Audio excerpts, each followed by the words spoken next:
Bonjour chers élèves, niveau 6e année, le thème sécurité routière et code de la route.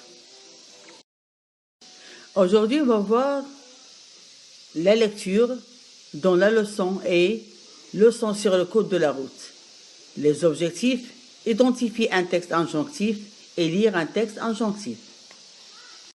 Observez mes chers élèves bien l'image.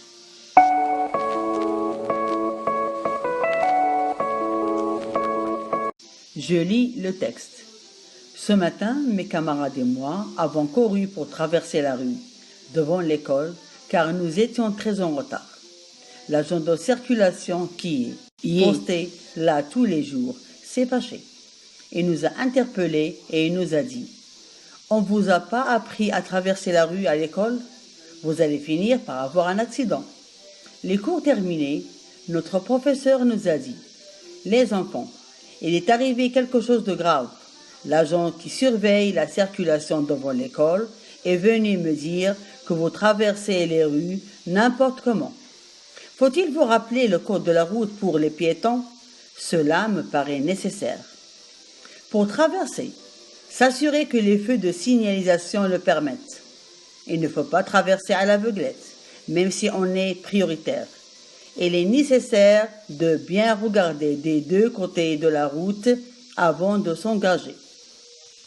Empruntez le passage pour piétons pour traverser la rue. Il est interdit de traverser n'importe où et n'importe comment.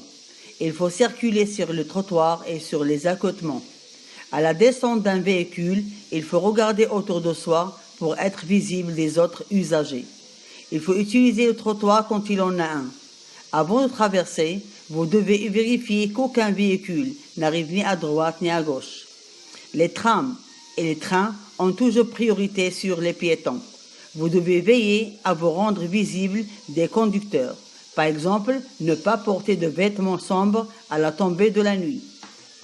Pour comprendre le texte, passons à la rubrique « J'observe et je découvre ». À ton avis, de quelle leçon s'agit-il? La réponse, il s'agit d'une leçon sur le code de la route. Deuxième question. Le texte comporte des passages dialogués. Relève les détails qu'il indique. La réponse, les détails qu'il indique sont les deux points et les tirés. Troisième question.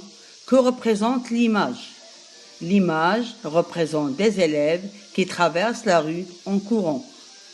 Pour élargir et approfondir la compréhension, je lis la consigne de la rubrique « Je lis et je comprends ». La quatrième question. Où se déroule la scène avec l'agent de police? D'après toi? Oui, la scène se déroule au milieu de la rue. La cinquième question. Quels sont les personnages du texte? Oui, les personnages de ce texte sont l'agent de circulation, les élèves et le professeur. La sixième question. Pourquoi l'agent de police s'est-il plaint au professeur? Oui, il s'est plaint au professeur car les élèves traversent la rue sans respecter le code de la route. Voici devant vous la liste des mots à expliquer. Un code, c'est un règlement, une loi, une charte. Traverser, ça veut dire franchir et parcourir. Interpeller, appeler, héler et adresser. Il y en a encore d'autres. Piéton, qui se déplace à pied, un marcheur. S'assurer, être sûr de ou certain. À l'aveuglette, au hasard, à tâtons, sans y voir. Emprunter, ça veut dire prendre, adopter, suivre. Accotement, les bas-côtés, les bordures de la route. Le dernier mot, priorité, ça veut dire avantage, prévalence, privilège. Pour résumer, vous avez dû remarquer que ce texte parle du code de la route, spécialement le code pour piétons.